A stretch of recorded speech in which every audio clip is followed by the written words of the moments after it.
Ready to eat na ang adobong atay. Ready to eat na.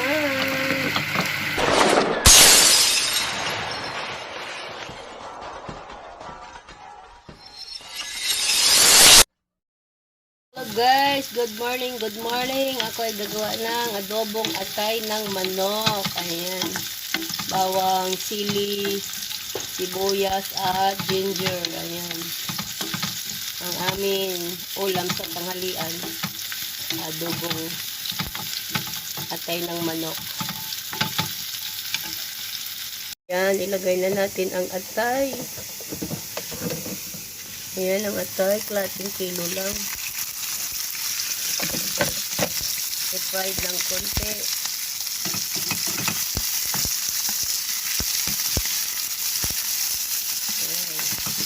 Adobong atay ng manok ang ulam. Nilagyan ng kalating sili para maanghang ng konti. I-fried ng konti, then lagyan ng toyo at suka, paminta at asin. Fried na siya, na-fried ng konti. Lagyan natin ng asin. Maintain lang sa asin kasi bawal lang maalat. Black pepper. Lagdagan ng black pepper. Ito guys ay apple vinegar. Ayan, kalating apple vinegar. Apple vinegar yan guys. Then lagyan natin ng tuyo. Yan. Ito ang tuyo. Kalating baso na maliit. Tuyo. Yan. Pakuluin lang siya. Haluin.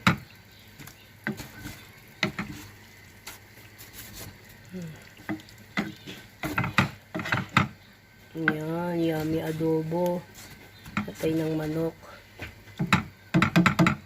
Yan. Pakuluin lang yan. Balikan natin after 5 minutes.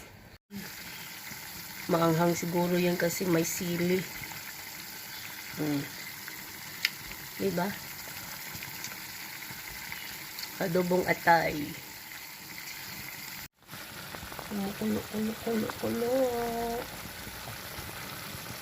Patutuyuan natin konti para mas lalong masarap. Diba?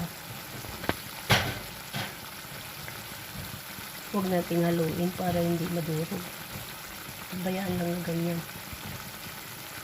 Ready to eat na ang adobong atay.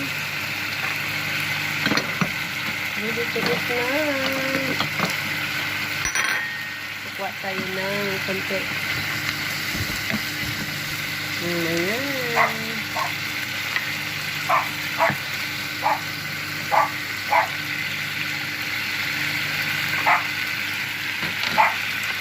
Thank you guys. Thanks for watching. Bye-bye.